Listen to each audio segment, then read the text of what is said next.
ದೇಶದಲ್ಲಿ ತೈಲ ಬೆಲೆ ಏರಿಕೆಯಾಗಿದೆ. ಅದರಲ್ಲೂ ಡೀಸೆಲ್ ಬೆಲೆ ಏರಿಕೆಯಾಗಿದ್ದು, ಇದರಿಂದ ಖಾಸಗಿ ಬಸ್ಗೆ ಎಷ್ಟರ ಮಟ್ಟಿಗೆ ಎಫೆಕ್ಟ್ ಆಗಿದೆ? ಒಂದು ವೇಳೆ ಈ ತೈಲ ಬೆಲೆ ಏರಿಕೆಯಿಂದ ಮುಂದೆ ಖಾಸಗಿ ಬಸ್ಸಿನ ಟಿಕೆಟ್ ದರ ಹೆಚ್ಚಿಗೆ ಆಗುತ್ತಾ?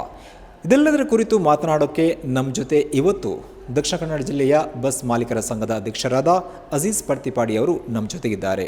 ಈಗ ಡೀಸೆಲ್ ಬೆಲೆ ಏರಿಕೆಯಿಂದ ಒಂದು ಕಡೆ ನೀವು ಇವಾಗಲೂ ಕೂಡ ಟಿಕೆಟ್ ದರವನ್ನು ಹೆಚ್ಚಳ ಮಾಡಿಲ್ಲ. ಆ ಕುರಿತು ಇನ್ನೂ ಸಭೆಯನ್ನು ನಡೆಸಬೇಕಾಗಿದೆ. ಒಂದು ವೇಳೆ ಟಿಕೆಟ್ ದರ ಹೆಚ್ಚಾದರೆ ಈ ರಿಯಾಯಿತಿ ದರ, ವಿದ್ಯಾರ್ಥಿಗಳಿಗೆ ಕೊಡುವಂತಹ ರಿಯಾಯಿತಿ ದರದ ಬಸ್ ಪಾಸಿನ ದರವನ್ನು ಹೆಚ್ಚಳ ಮಾಡ್ತೀರಾ? ನಾವು 1980ರಿಂದ ವಿದ್ಯಾರ್ಜನೆಗೆ ಪ್ರೋತ್ಸಾಹವನ್ನು ನೀಡಿ ವಿದ್ಯಾರ್ಥಿಗಳಿಗೆ 60% ರಿಯಾಯಿತಿ ದರದಲ್ಲಿ ಪಾಸನ್ನು ಕೊಡ್ತಾ ಬಂದಿದ್ದೇವೆ. ನಮ್ಮ ಇದುವರೆಗಿನ ವಿದ್ಯಾರ್ಥಿಗಳಿಗೆ ಕೊಟ್ಟಂಥ ಕೊಡುಗೆ 16,41,00,000ಕ್ಕೂ ಮೀರಿ ನಾವು ಕೊಡುಗೆಯನ್ನು ನೀಡಿದ್ದೇವೆ. ಅದು ಮಾತ್ರ ಅಲ್ಲ, ಪ್ರತಿ ಸಲವೂ ನಾವು ದರ ಏರಿಕೆ ಪರಿಷ್ಕರಣೆಯ ಸಂದರ್ಭದಲ್ಲಿ ವಿದ್ಯಾರ್ಥಿಗಳಿಗೆ ಆ 60% ರಿಯಾಯಿತಿ ದರವನ್ನು ನಾವು ಮುಂದುವರಿಸಿಕೊಂಡು ಹೋಗ್ತೇವೆ. ಇನ್ನೂ ಕೂಡ ಒಂದು ವೇಳೆ ನಾವು ದರ ಪರಿಷ್ಕರಣೆ ಮಾಡಿದ್ದಲ್ಲಿ ಈ ವಿದ್ಯಾರ್ಥಿಗಳಿಗೆ ಕೊಡುವಂಥ 60% ರಿಯಾಯಿತಿ ದರವನ್ನು ಮುಂದುವರಿಸ್ತೇವೆ. ಅದು ಮಾತ್ರ ಅಲ್ಲ, ನಮ್ಮ ಈ ಕೆಲವು ಅವಧಿಯಲ್ಲಿ ಚಲೋ ಕಾರ್ಡ್ ವಿತರಿಸುವಂಥ ಸಂದರ್ಭದಲ್ಲಿ ಈ 60% ರಿಯಾಯಿತಿಯನ್ನು 70%ವರೆಗೂ ನಾವು ಏರಿಸಿದ್ದೇವೆ. ಇದರ ಮಧ್ಯದಲ್ಲಿ ಆದ ಕಾರಣ ರಿಯಾಯಿತಿ ದರದಲ್ಲಿ ಯಾವುದೇ ವ್ಯತ್ಯಾಸವನ್ನು ಮಾಡುವುದಿಲ್ಲ. ಓಕೆ, ಈಗ ಆ ವಿಚಾರ ವಿದ್ಯಾರ್ಥಿಗಳಿಗೆ ಕೊಡುವಂಥ ರಿಯಾಯಿತಿ ದರದ ಪಾಸಿನ ಜೊತೆ ನೀವು ಕೆಲವರಿಗೆ ಸೂಕ್ತ ಅಭ್ಯರ್ಥಿಗಳಿಗೆ ಒಂದು ಉಚಿತವಾದಂತಹ ಬಸ್ ಪಾಸನ್ನು ವಿತರಿಸ್ತೀರಾ. ಅದರ ಆಯ್ಕೆ ಯಾವ ರೀತಿ ನಡೆಯುತ್ತೆ? ಈವರೆಗೆ ಎಷ್ಟು ಮಂದಿಗೆ ಉಚಿತವಾಗಿ ಬಸ್ ಪಾಸನ್ನು ನೀಡಿದ್ದೀರಿ? ನಾವು 1990ರಿಂದ ಅಂಗವಿಕಲರಿಗೆ ನಮ್ಮ ಜಿಲ್ಲೆಯಲ್ಲಿ ಸಿಟಿ ಬಸ್ಸುಗಳಲ್ಲಿ ಉಚಿತ ಪಾಸನ್ನು ಕೊಡ್ತಾ ಬಂದಿದ್ದೇವೆ. ಅದು ಮಾತ್ರವಲ್ಲ, ಇನ್ನಿತರ ಕೆಲವು ಗೌರವಾನ್ವಿತ ಸಂಸ್ಥೆಗಳಿಗೆ ಹಾಗೂ ಸಾಮಾಜಿಕ ಕಳಕಳಿಯುಳ್ಳಂತಹ ಸಂಸ್ಥೆಗಳಿಗೆ ನಾವು ಉಚಿತವಾಗಿ ಬಸ್ ಪಾಸನ್ನು ಕೊಡುತ್ತಾ ಬಂದಿದ್ದೇವೆ. ಇದು ನಮ್ಮ ವಿವೇಚನೆಯ ಮತ್ತು ಉದಾರ ಮನಸ್ಸಿನಿಂದ ನಾವು ಕೊಟ್ಟದ್ದಾಗಿರುತ್ತದೆ.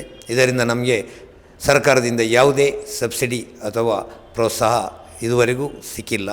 ಅದು ಮಾತ್ರ ಅಲ್ಲ, ಕೊರೋನಾ ಸಂದರ್ಭದಲ್ಲೂ ಕೂಡ ನಾವು ಹಲವಾರು ನಷ್ಟಗಳನ್ನು ಅನುಭವಿಸಿದ್ದೇವೆ. ನಾವು ಬಸ್ ಓಡಿಸದೇ ಇರುವಂಥ ಸಂದರ್ಭದಲ್ಲಿ ನಾವು ಟ್ಯಾಕ್ಸ್ನಲ್ಲಿ ಕೂಡ ರಿಯಾಯಿತಿಯನ್ನು ಕೇಳಿದ್ದೆವು. ಆದರೆ ಅದು ಯಾವುದು ನಮಗೆ ಇದುವರೆಗೂ ಬಂದಿಲ್ಲ.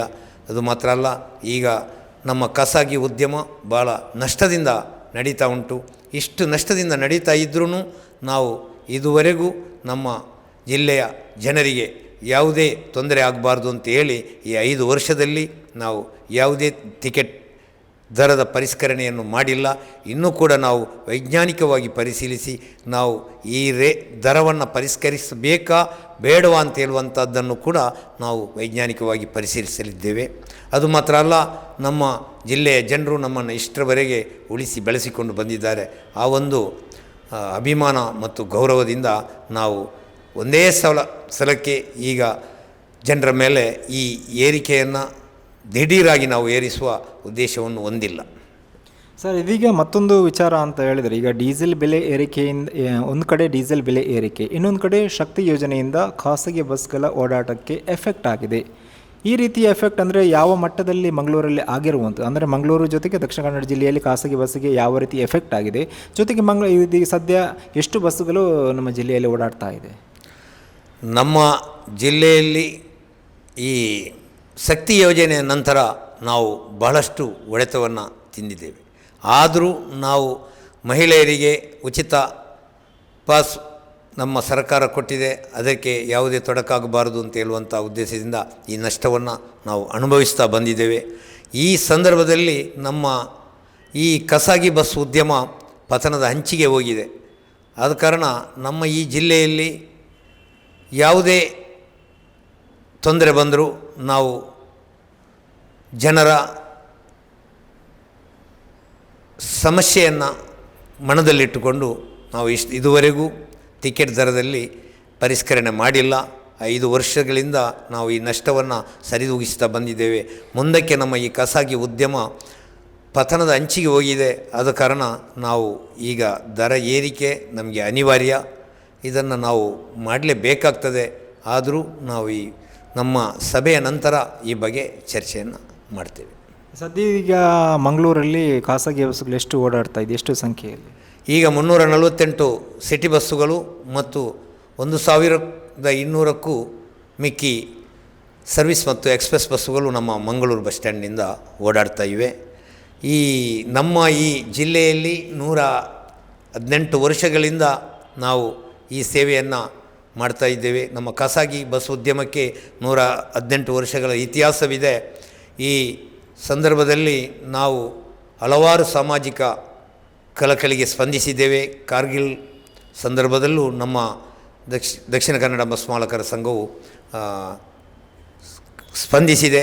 ಅದು ಮಾತ್ರವಲ್ಲ, ನಮ್ಮ ಈ ಖಾಸಗಿ ಬಸ್ ಉದ್ಯಮ ಇಲ್ಲಿ ಇರುವುದರಿಂದಲೇ ಇಲ್ಲಿ ದಕ್ಷಿಣ ಕನ್ನಡದಲ್ಲಿ ಭಾಳಷ್ಟು ವಿದ್ಯಾಸಂಸ್ಥೆಗಳು, ಕಾಲೇಜುಗಳು, ಶಾಲೆಗಳು, ಮೆಡಿಕಲ್ ಕಾಲೇಜುಗಳು, ಇಂಜಿನಿಯರಿಂಗ್ ಕಾಲೇಜುಗಳು, ಆಸ್ಪತ್ರೆಗಳು ಹಾಗೂ ಕೈಗಾರಿಕೆಗಳು ಇಷ್ಟೊಂದು ಬೃಹತ್ತಾಗಿ ಬೆಳೆದು ನಿಂತಿದೆ.